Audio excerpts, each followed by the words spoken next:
Olá pessoal, meu nome é Cláudia Mamed, sou jornalista e estou aqui com duas mulheres maravilhosas para o primeiro episódio do canal Para Quem Sente Demais. E a ideia é que a gente converse com pessoas que estejam vivendo momentos de descobertas maduras.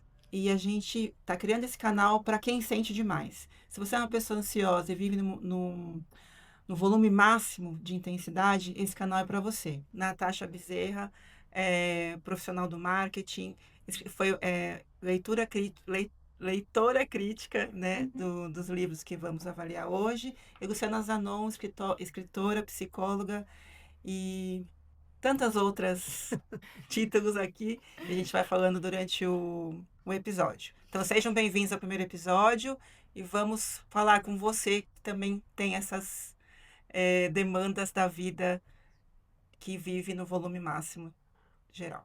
É isso. Lu, oi, vamos lá. O que significa para quem está assistindo a gente aí viver nesse volume máximo, né? Neurologicamente e emocionalmente ser uma pessoa que pensa demais e sente esse mundo em alta definição. Sentir o mundo em alta definição ou pensar demais não é necessariamente um problema. A questão é o que desencadeia desse sentir demais, né? Então, tem pessoas que têm um volume, vamos dizer assim, de imagens, de pensamentos que leva a vida de boa, né? Pensar demais ou sentir demais não é o grande problema. A questão é o que envolve tudo isso? Para onde a gente vai com tudo isso? Então, se nesse pensar ou nesse sentir tem sofrimento, né? Ou estica demais uma situação. Então, falar sobre sentir demais é falar sobre que condução na vida a gente pode fazer a partir daí, né? Então, partindo do princípio que hoje a gente inaugura este canal, eu acho que a gente pode começar a falar de como é para cada um pensar demais, como é para cada um sentir demais. Porque se nós pensarmos dentro de um aspecto clínico, pensar demais não necessariamente é um problema. A questão é, no fio da vida de cada pessoa que pensa demais, como é que isso desencadeia? Uhum. E posso fazer uma. Claro. Aqui tô com algumas perguntinhas já. Manda bala. Lu, quando que eu sei que eu tô nesse excesso? Porque assim, se eu tô fazendo. Se eu tô no meu eu, né? Eu tenho uma maneira de viver, de pensar, de sentir, que eu não sei o outro, como que ele funciona. Então, é possível que eu identifique esse excesso? Como que isso aparece na minha vida? Eu diria para você que a primeira porta de identificação de esse excesso é um sofrimento. Então, é assim, eu sinto demais e não consigo dormir. Eu penso demais e a ansiedade me ataca, né? Então, assim, o que acontece dentro de uma mente que pensa demais, né? Ela pode ser derivativa de uma hipervigilância de uma vida inteira, né? O que é uma hipervigilância? Algo acontece que me leva para um sofrimento emocional e eu busco referências para me autorregular e eu não encontro. Então, eu começo a pensar mais ainda para poder dar conta daquilo que está gerando em mim. Então, a gente fala de hiperfoco, hipervigilância, hiperadaptação, porque eu começo a adaptar certas coisas da minha vida para quê? Para poder sobreviver psíquica e emocionalmente. Então, o primeiro movimento de identificação há sofrimento.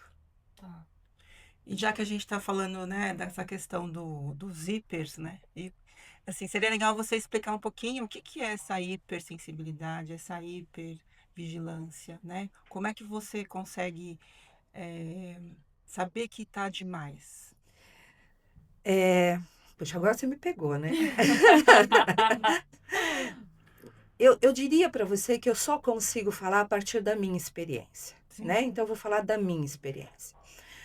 Na minha mente hiperativa, vamos dizer assim, Se alguém fala algo que leva a um pensamento, para mim, além de esse pensamento me gera outro pensamento, que me abre outro pensamento, que me abre outro pensamento. É como se fosse várias janelas de pop-ups. Puf, puf, puf, vai abrindo. E por quê? Porque numa mente hiperativa, ela precisa de sentido. Enquanto o pop-up que se abre não fizer sentido, eu não consigo ir fechando essas janelinhas, né? Então, talvez a grande diferença entre uma mente que pensa não hiper, né? E de uma mente que pensa hiper é justamente essa abertura máxima de vários pop-ups, até que você fala, isso fez sentido. E aí aquilo é como se fosse um quentinho no coração e falar assim, a partir daí eu consigo voltar, fazer o caminho de volta, trazendo aquela informação que fez sentido para poder acalentar o que abriu essa hipersensibilidade. Você acha o pop-up master. E você fecha ele, né? Eu diria para você que seria uma causa raiz, né? Então, enquanto você não encontra um lugar para falar, isso fez sentido para minha causa raiz, eu não consigo voltar. Então, é quase uma elucubração, né? Por isso que gera sofrimento, né? E a diferença é exatamente essa. Para alguém tirar a xícara daqui e colocar aqui, é apenas tirar a xícara daqui e colocar aqui. Para uma mente hiperativa ou hipervigilante, mas por que colocou a xícara aqui? Mas qual a necessidade desse movimento? Qual a velocidade desse movimento, né? E eu entendo que essa hipervigilância, essa hiperconectividade, tudo hiper que você fala, é cansativo, né? É exaustiva demais. Então, uma das características de uma mente hiperativa é a exaustão, que é uma das coisas que a gente pode ver. Por que está acontecendo isso? Porque você vai ficando exausta. E fica sem resposta às vezes, né? A grande maioria das vezes, sim, sem respostas. Eu acho que bastante gente vai se identificar que eu tô cansado, mas não sei nem do quê. Exatamente. Né? Então, eu acho que esses pop-ups aí, eles vão se escondendo na nossa mente. Porque todos nós temos vamos dizer assim, lembra do Monstros S.A.? Adoro. Né? O Monstros S.A., então, a cápsula de armazenamento era pelos gritos das crianças, certo? Então, a energia do medo, né? Então, imagina uma mente hiperativa, ela também tem um galão ou um cilindro de energia psíquica. Então, você imagina algo que você gastaria a energia psíquica só de pensar, de tirar a xícara daqui por aqui, que seria um tantinho dessa energia, uma mente hiperativa, ela já gastou 3/4 desse tanto de energia. Então, quando ela precisa de energia para uma coisa realmente, sei lá, né, luta, fuga, né, aquela coisa bem neurológica, né, ela não encontra. E aí é o sentido de exaustão. Então, a necessidade de descanso não é de um corpo cansado, é de uma mente exausta. E eu escuto bastante pessoas que falam isso, né? Nossa, mas eu penso demais, por que eu penso demais? Isso cansa. Aí a bateria social cai, aí a pessoa não quer mais saber de ninguém, falar com ninguém, né? E aí a gente poderia dizer que isso desde a infância é uma coisa perceptível para os pais e para a criança. E seria considerado um erro de fabricação? Eu não acredito que seja erro de fabricação, né? Eu acredito que posso até pensar que seja um processo real de desenvolvimento humano, né? A mente também é algo que vai se desenvolvendo. Então, talvez, né, se nós pensarmos nesse aspecto,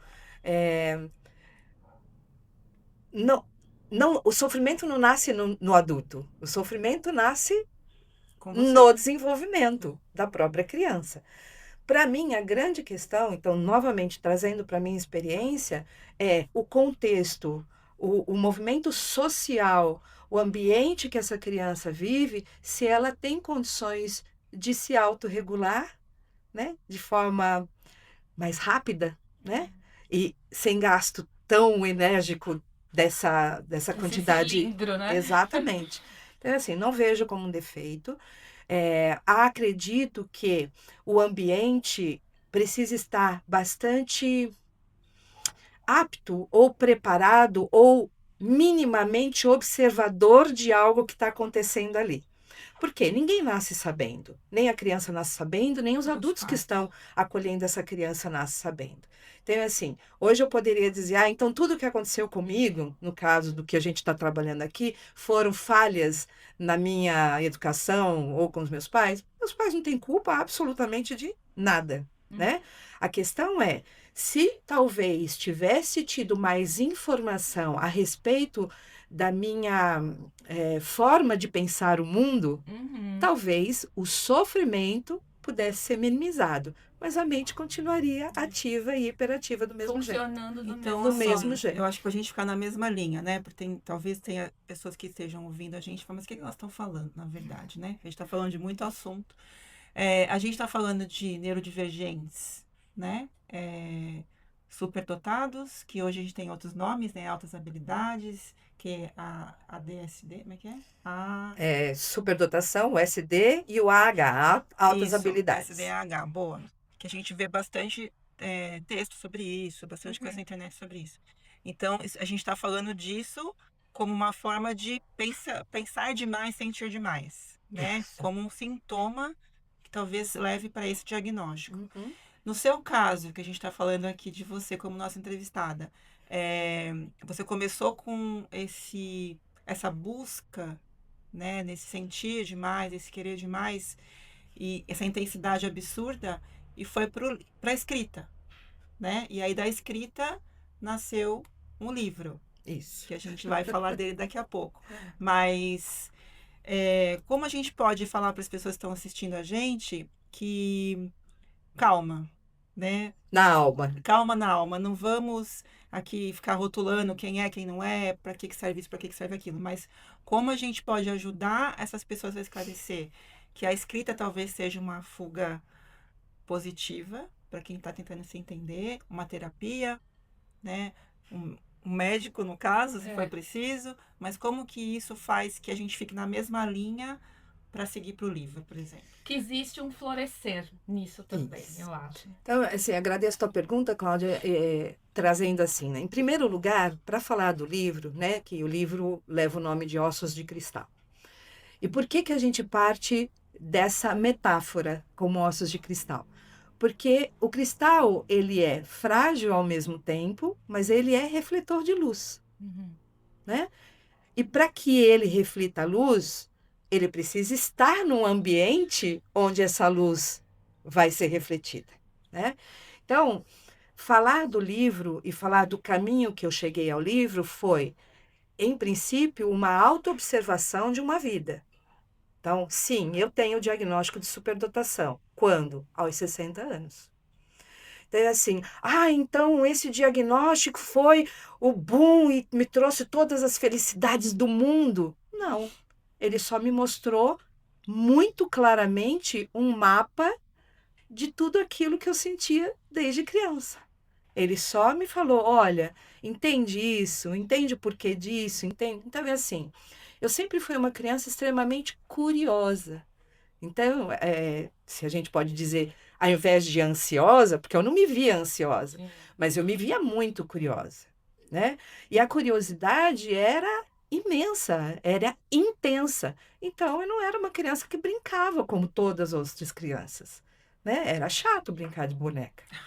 Era chato, muitas brincadeiras era chato, né? Então, assim, eu brincava com alquimia, né? Você fala, nossa, mas que palavra para uma criança, né? Na verdade, eu adorava ir para o quintal, pegar um monte de matinhos, macerava ali e eu acreditava que ali eu estava fazendo o remedinho para as minhas bonecas ou qualquer outra coisa.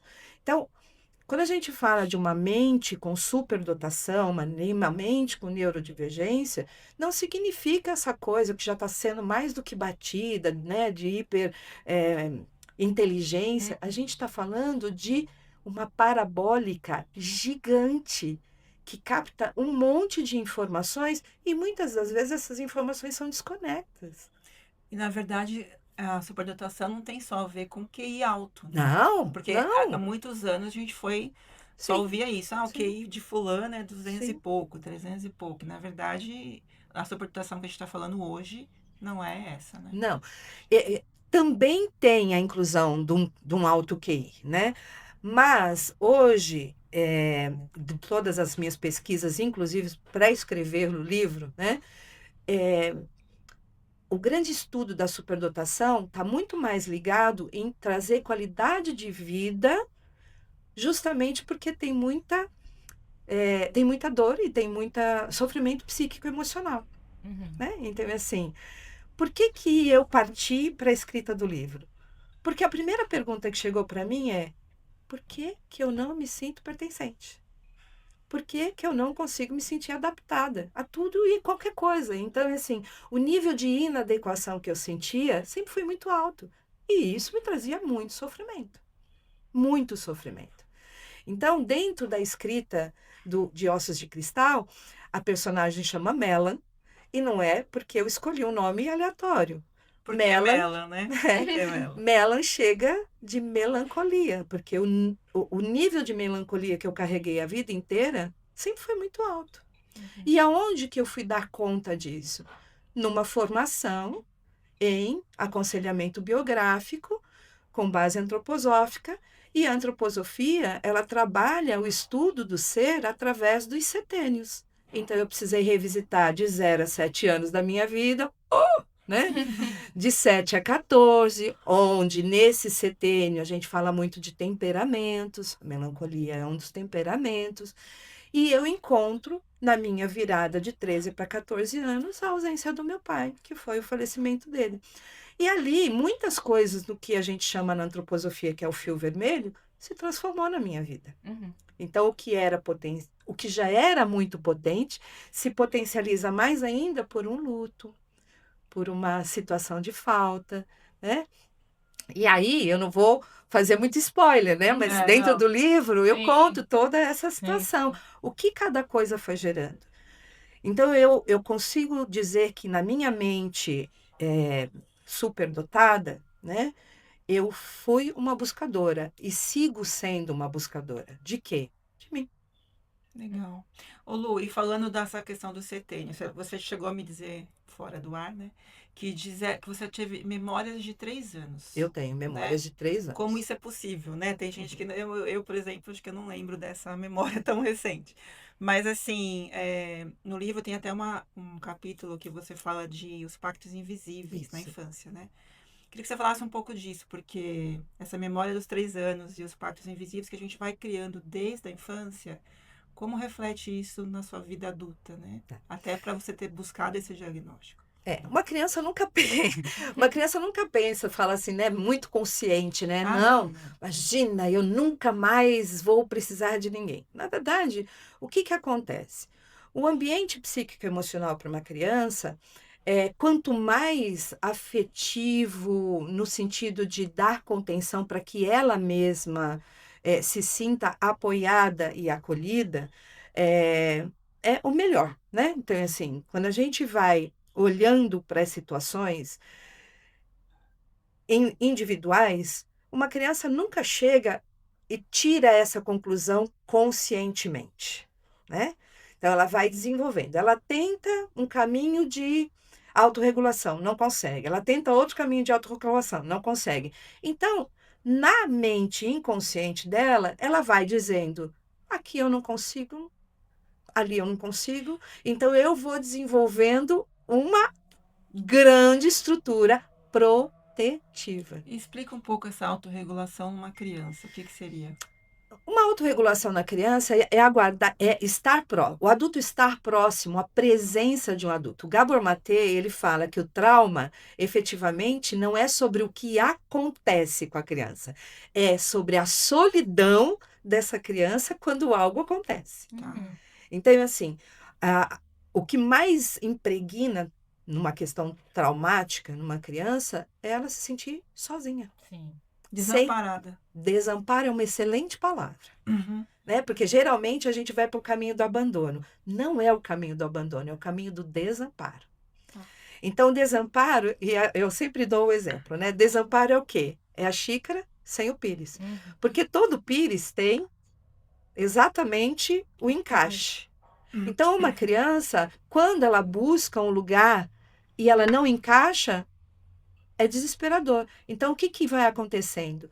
A hipervigilância da criança vai trazendo uma hiperproteção do quê? Ela vai construindo o próprio pires, Sim. do jeito dela, da forma dela. E aí o jeito dela é, nunca mais vou precisar de ninguém. Sim. Ou, não dá para precisar de ninguém, porque ninguém está ali, Disponível. disponível. É. Então, não é consciente. Não é consciente. Não é consciente, não é nada consciente. Por isso que não é um lugar de acusação, né? Dentro da minha busca, eu passei por vários momentos onde eu falava, gente, por que que eu sinto tanta solidão? E a solidão vinha desse lugar de desamparo. Uhum. E aí, qual era o caminho? O caminho era me recolher mais ainda, né?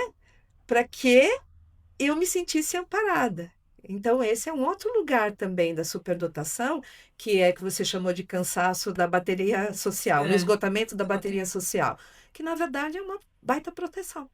Seria, como você fala no livro, até um pacto, né? É um pacto de sobrevivência De proteção, psíquica né? e emocional. Então, assim, eu estou me protegendo para que eu dê conta de seguir com a vida, né? Uhum. Eu dou conta de seguir com a vida. Como? A trancos e barrancos. Mas eu dou conta de seguir com a vida. Quando a gente olha para traumas, e agora, né, geralmente quando a gente fala de superdotação, a gente pode falar também de supertraumas, né? Mas quando a gente olha para traumas, o trauma, quando a gente vai trabalhando com traumas, a primeira coisa que a gente fala com a pessoa em trauma é: você chegou até aqui. Uhum. Você chegou até aqui, você viveu, você chegou até aqui. Só por isso é sensacional. Então, essa hipervigilância tem um foco: sobrevivência psíquica e emocional. Sim. Eu lembro que a minha psicanalista dizia que o medo é o freio do carro, né? Ninguém sai do lugar com o freio de mão puxado, mas ninguém entra num carro sem o freio, né? Se você Exato. sabe que você vai viajar, você vai conferir o freio. Exatamente. Então, acho que se eu entendi, né, e lendo o livro também, sem dar muito spoiler,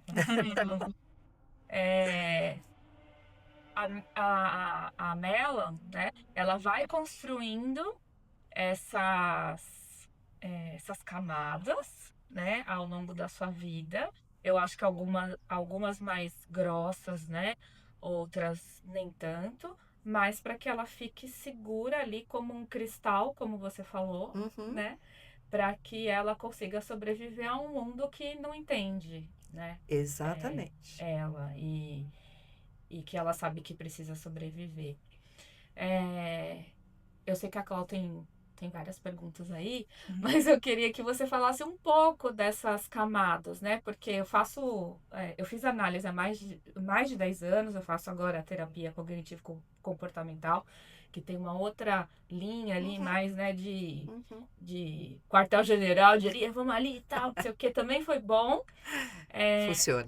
Funciona, acho que, né, cada um dado o momento, mas acredito que ajudou muito. E hoje eu vejo muitas pessoas nesse caminho do autodesenvolvimento, do sentir, né? Tipo, olhando para o que eu tô sentindo. Por exemplo, a minha mãe, que tem 65 anos e hoje ela consegue olhar para ela e falar, nossa, o que eu senti aquela hora, enfim. Como que essa questão de olhar para Melon nas camadas e como que foi essa... Bom, para Melon, efetivamente, o diagnóstico de Melon, vamos dizer assim, né? Além da superdotação em altas habilidades, tem uma hipersensibilidade. E que, para Melon, talvez seja o mais trabalhoso nas camadas que você está dizendo. Por quê? Porque sentir o mundo em alta tensão é comum para Melon. É comum. Então, não é só um fator do pensar, né? Um pensar parabolicamente. É junto com esse pensar o que chega com o sentir. Então, se nós pensarmos numa cebola, né?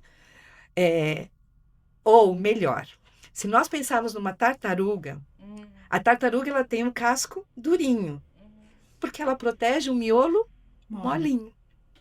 Esse miolo molinho a gente pode chamar de hipersensibilidade. Então, sempre vai ter uma camada de proteção muito grande. Então, o que o trabalho com a descoberta de Mellan. Foi aos poucos, sem tirar a casca, porque a casca é protetiva. A gente foi literalmente caminhando para entender o que era tão valioso. Sim. Acho que a palavra é isso. O que é tão valioso, que aí eu posso dizer no nível da alma, né? E aonde chegou o livro? Quando literalmente eu fui para uma formação que me colocou cara a cara com a minha alma, Uhum. Com né? sua Que foi história também. que foi a antroposofia. Então, e assim, quando a gente entra em contato com isso, não é de, então, vou direto lá no centro. Não, Nem consigo, né? nem dá, É. porque é camadas, como você disse, é camadas e camadas. Primeiro, o que acontece quando a gente tem uma mente hiperativa e tem uma hipersensibilidade? Vem uma hipercrítica. Uhum. Cara, por que eu julgo tudo? Por que eu critico tudo? Porque eu tenho medo. Porque não me encaixo, Porque eu não me encaixo, porque eu tenho medo. Enquanto eu não vou literalmente ao centro dessa hipersensibilidade, né, eu não consigo desvendar. E aí, no livro, né, tem uma origem tudo isso, né? A origem, dando um pouquinho de pitaco aqui, tem a ver com todo o meu processo de concepção, gestação, parto e primeira lactância, que é o meu chegar nesse mundo. Uhum. Quantos anos eu demorei, quanto trabalho terapêutico, quantas técnicas envolvidas nisso, quantos profissionais maravilhosos que eu tive do meu lado para eu entender aquele momento Sim. da minha vida. E a partir dali, começar a cuidar desta criança. Né? Hoje em dia a gente fala muito da criança ferida, né? De buscar a criança interior. Gente, não tem caminho evolutivo se a gente realmente não faz esse movimento. Sim. Porque é ali, né? Todo mundo fala, né? De 0 a 7, né? A psicologia lá, academicamente lá atrás, 0 a 7, a importância de 0 a 7. É verdade. Eu diria que a importância de menos 0 a 7, talvez. Né? Porque eu consegui compreender a mulher que a minha mãe era, a mãe que ela conseguiu ser. O momento que ela estava. O momento que ela estava. O homem que era meu pai. O homem para a mulher que era minha mãe. Então, enquanto eu não fiz todo este movimento, eu não consegui ir ao cerne de quem eu era. Eu trouxe isso justamente porque eu enxerguei no livro que a Mellan vai buscando uma buscadora. Né? Como você disse, essa ajuda. E aí, muitas vezes, quem aí tá de casa, e eu me identifiquei muito com o livro, foi muito especial, porque eu estava num momento bem difícil, assim, né, de carreira, enfim. Como é possível com a nossa rede de apoio, com médico, com terapeutas, enfim, e deixando com que essas pessoas, né, também nos ajudem nessas camadas, né? Sim. E a gente vai desnudando, enfim, vai deixando essa luz irradiar no cristal, né? Exatamente. E aí, indo para essa questão dos ossos de cristal e do cristal, você também fala da máscara de diamante, que as mulheres usam, né, durante o processo de amadurecimento. Fala um pouquinho dessa máscara. Dentro do conceito de superdotação, né? Agradeço muito a doutora Thaisa Pandolfi, que é a minha professora, né, de neurodivergência, né, muito bacana. Ela fala do masking, né? Então, e esse masking é o quanto a gente vai colocando de camadas, né? Que é o processo de sobrevivência, para a gente poder se sentir pertencente e encaixada. Então, no livro, eu chamo ela de máscara de diamante. E por que de diamante? Porque o diamante, para ele se fazer diamante, ele foi forjado. E é muita forja, não é pouca forja, é muita forja. E necessário, porque num mundo onde tudo vira ameaça a esse corpo frágil, eu estou falando de fragilidade, não estou falando de fraqueza, né? Tudo que vira muita ameaça, a gente vai se proteger mesmo, não tem como, né? Então, o processo de camadas É ir retirando, como se a gente fosse retirando uma pele e tirando outra. E sempre me lembro da questão botânica, né? Que é da serpente perdendo a pele. Dizem os botânicos que, quando mensurado, elas têm dores horríveis. A tiragem Perda da pele. da pele. Então, imagina você com algo tão forjado e você começa a fazer o processo oposto, de ir retirando. Então, dói, né? Sentir dói. Essa é a questão. Sentir demais, então. Sentir demais Viver na dor. né? Viver na dor. E como que a gente busca ajudas para isso, né? Então, é assim, profissionais, amigos, o meio que você vive é muito importante. Eu tive amigos em movimentos e períodos da minha vida que dormiam de conchinha comigo, né? E quem fala assim, nossa, né? Uma mulher adulta precisando de alguém que dorme de conchinha? Sim. Por quê? Porque naquele momento eu estava em perfeita troca de pele. E aquilo doía demais, né? E aí, Nath, você traz uma coisa muito interessante que quando, numa conversa, a gente fala para alguém assim, mas o que você sentiu com isso? A pessoa para. Imediatamente ela para. Porque ela não olhou para o sentir. Ela sabe o que ela pensou sobre isso, Sim. mas ela não reconhece o que ela sentiu sobre isso.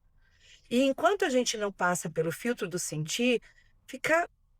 Eu não vou falar que fica difícil, mas nós temos 3 formas. O pensar, o sentir e o agir. Geralmente a gente fecha o sentir. E eu faço isso no meio do meu cardíaco, porque é aqui que a gente sente, né? É o grande fluxo que vem externo. Ou aqui, né? Porque aqui era a prática, inclusive, dos harakiri, né? Que enfiava a espada aqui e girava, que é o centro da vida, o centro vital. Conversar com superdotada é demais. Ela sabe Ainda, tudo. esse é um exemplo, Ela né? vai indo, valeu, coisa na outra. Tá tudo bem. Tá tudo certo, né? Então, assim, quando a gente vai para este lugar do sentir, a gente abre um espaço que é assim, sabe aquele oceano fluido?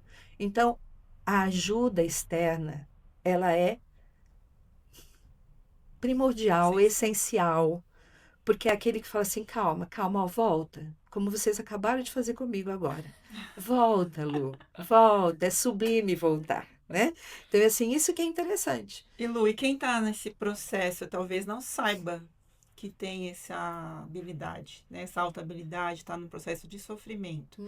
Procura terapeuta, procura um psiquiatra, como a gente usaria isso para ajudá-los nesse momento? Eu acho que tem várias portas, né? Eu acho que a psicologia é uma porta interessante, a psiquiatria é outra porta interessante, a neuropsicologia é extremamente colaborativa nesse momento. Que é ela que dá o diagnóstico. Ela quem dá o diagnóstico, né? No meu caso, né, no caso de Melanie, da minha personagem, foi um médico antroposófico, também na qualidade da psiquiatria. E foi muito interessante porque foi numa conversa e ele disse, você já investigou sobre isso? E a primeira coisa que eu falei para ele, você tá maluco?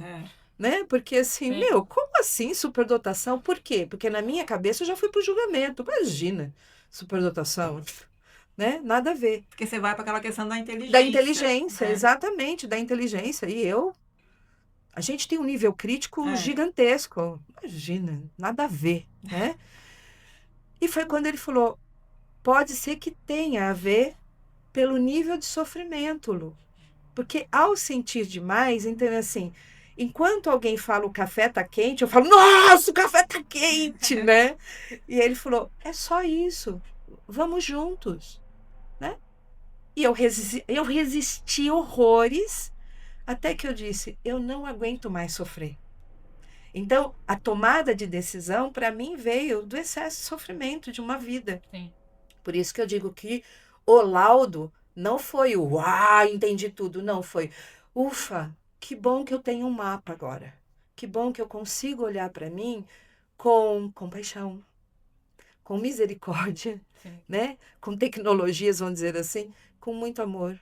Muito amor. Baixar um pouco essa régua, né? Exatamente. Da crítica. Isso. E assim, a neuropsicóloga que trabalhou comigo, que foi a doutora Vivian, Tinha dia que a gente falava, eu falava para ela, eu não aguento mais, para, porque eu não quero mais, que coisa chata, que porre fazer tudo isso, Que né? não é um processo fácil. Não é um processo fácil, porque é um processo de autoenfrentamento, Uhum.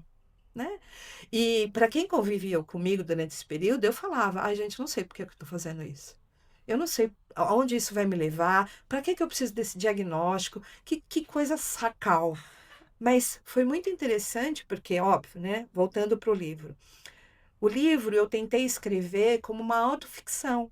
Então, eu fui dando personagens, né? Fui trazendo as pessoas que foram colaborativas a esse processo todo como grandes personagens. Então, tem a Fada do Jardim, tem o Dr. Lux, que foi o primeiro médico que me acolheu lindamente no meu período de maternidade, porque na minha maternagem eu sentia tudo muito demais, né? Por quê? Porque dizem que a maternidade é um grande portal. E eu reforço, na experiência vivida, que sim, é um grande portal. Então, passar por esse laudo me trouxe assim, ai, que bom, consigo, consigo Tirar essa culpa, me dar um lugar. Então, por que eu digo consigo me dar um lugar? Porque o que ficou para mim é que o pertencimento, o melhor pertencimento e o maior pertencimento é a mim mesma. Sim. E como psicóloga, né, psicóloga junguiana, psicóloga também com a vertente transpessoal, eu disse que foi o pico e o máximo do meu processo de individuação. Que aí eu disse, essa sou eu. Essa é assim que eu funciono. É, acho que resume bem essa parte que você falou no livro, quando você fala que é encontrar um lugar de pouso, Isso. né? É. Que você fala num capítulo bem interessante sobre a questão da empatia, né? Da hiperadaptação e autoempatia nas mulheres Uhum. quando vivem relacionamentos tóxicos, né? Queria que você explicasse um pouco mais isso, até porque acho que pode ajudar muitas mulheres que estejam assistindo a gente. É, a empatia e a hiperadaptação, ela vem porque esta criança, como ela sempre fez um movimento de se auto-cuidar, de se auto-proteger, ela esquece um pouco dela. Por quê? Antes da gente pertencer a gente quer pertencer ao mundo. Então, a gente vai neste processo de empatia para fora. Então, para pertencer ao mundo, eu começo a ver a necessidade do outro e não mais a minha. E isso acaba abrindo precedentes para relacionamentos tóxicos, né? Porque eu sempre acabo indo à necessidade que está no outro, esquecendo de mim, e dependendo de quem é este outro, e se ele entende isso como um caminho, ele pode usar e abusar desse lugar, E é né? muito comum, você até coloca questões de que, por exemplo, ele age assim porque ele sofreu demais, eu preciso ver a melhor forma de falar. É, porque você começa a justificar tudo do outro como algo que você fez errado, Sim. que é justamente a, vamos dizer, a sabotagem deste ser que nunca foi acolhido ou pouco foi acolhido. Então ela fica sempre neste lugar de tentativa de acolhimento, trazendo sempre para ela a inadequação. O adequado é sempre o outro. Você é sempre inadequado. E isso é um risco nas relações. E é um grande risco nas relações, não é um pequeno risco. Não só homem e mulher, né? Não, é um Geral, risco né? nas Na relações. relação. Né? É que a gente tem uma tendência, né, como mulher, a falar das relacionamentos tóxicos com Parceiro. o parceiro, a parceira, ou que seja, nas relações mais afetivas. Mas isso é em qualquer relação. Tá ligado na relação pai-filho, chefe-funcionário, tá ligado em todas as relações. É a busca do Pires, né? É a Você busca pode do falar. Pires, exatamente. Ele tá ainda ali voando. Exatamente. Enquanto ele não constrói o próprio Pires, ele vai ficar no Pires alheio, vamos dizer assim. Certo. E assim, e tem algumas características que podem aumentar essa vulnerabilidade? Você acha? Eu acho que a falta de autoconhecimento é a grande característica que aumenta esse caminho, vamos dizer assim. Então, tanto é que o livro chama Ossos de Cristal, Superdotação, Alta Sensibilidade e o Caminho de Volta a quem? A si. Então, não tem outro lugar se não fosse si mesmo. Então, parece uma coisa filosófica. É filosófica. Sim. Eu anotei aqui, até peguei o celular, que você fala, né? No livro, você cita, né? Entre aspas, é que eu coloquei. Algumas pessoas nascem para sentir o mundo em profundidade, né? E aí você também coloca nunca é tarde para viver a própria biografia, que é esse florescer tardio, né? Então eu achei isso muito bonito, que resume assim bem o cristal, eu acho, né, ali. Queria que você falasse um pouco disso. Eu me emociono quando você fala isso. Por quê? Porque realmente nunca é tarde para a gente florescer. E o florescer, ou a florescência de uma planta, é quando ela passou pelo incômodo. Nenhuma planta floresce se ela não tem incômodo, né? Se você vai para o estudo das plantas, vamos dizer assim. Então, é assim, tudo parte de algo que, se a gente for pensar assim, eu tenho a zona de conforto, a primeira zona que vem depois da zona de conforto é a zona de medo, e se eu não atravesso a zona de medo, eu não chego na zona de transformação. Então, o florescer tardio é um percurso que nasce do quê? Nasce da tua necessidade de ser quem você é. E no mundo que a gente vive, né? Não estou aqui para fazer uma crítica, mas no mundo que a gente vive, a gente é chamado o tempo todo para estar para fora e não para dentro. Então, assim, eu fiz uma carreira como executiva, eu fui para fora, eu fui buscar sobrevivência financeira, eu fui fazer até que eu deprimi profundamente. Quando eu tinha 37, 38 anos, eu entrei numa depressão profunda. Mesmo num processo terapêutico desde os 17 anos. Então, mesmo num autocuidado, num trabalho terapêutico, não evitou que eu chegasse aos 37 anos profundamente deprimida, né? Necessitando de recursos medicamentosos e sempre com uma crítica. Eu não preciso disso. Por que eu cheguei nesse estado? E por que não sei o quê? E sempre no autoflagelo, no autoflagelo. Então, florescer tardio é quando a gente, literalmente, aceita passar pela zona do medo da vida. Pela zona de... É campo minado. Se a gente for ver, é campo minado. Cada lugar que a gente pisa é uma história com uma mãe, é uma história com meu pai.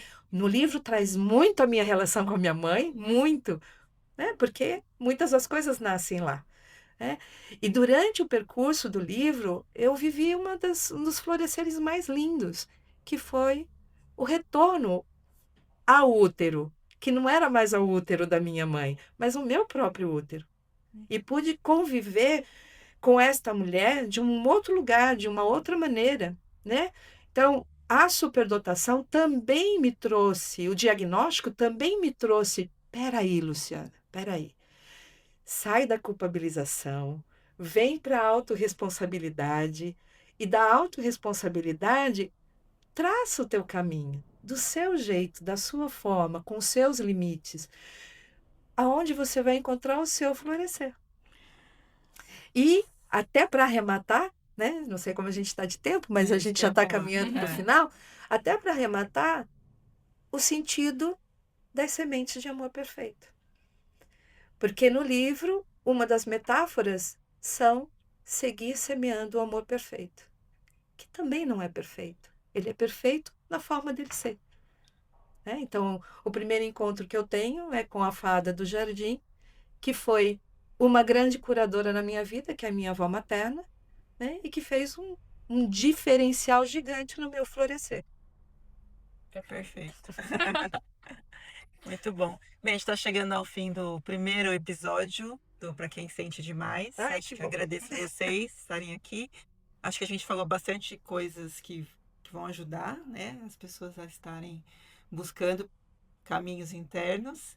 E do livro, né, Lu? Você vai estar na Flip agora também, dia 25. Isso. Na mesa da Casa Escreva Garotas, Isso. meio-dia 20.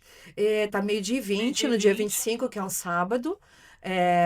Vou estar com outras escritoras, e isso é muito legal, porque a gente vai falar, inclusive, sobre o invisível, o sensível, Subjetividade feminina. exatamente, da subjetividade feminina. Então, assim, o livro Ossos de Cristal encontra muito nesse lugar. E lançamento do livro no dia 22 de setembro, e manteremos todos vocês avisados. Obrigado, Cláudia. Obrigado, Obrigada a Nath. vocês. E Obrigada. vamos para os próximos episódios em breve. Tá? Boa.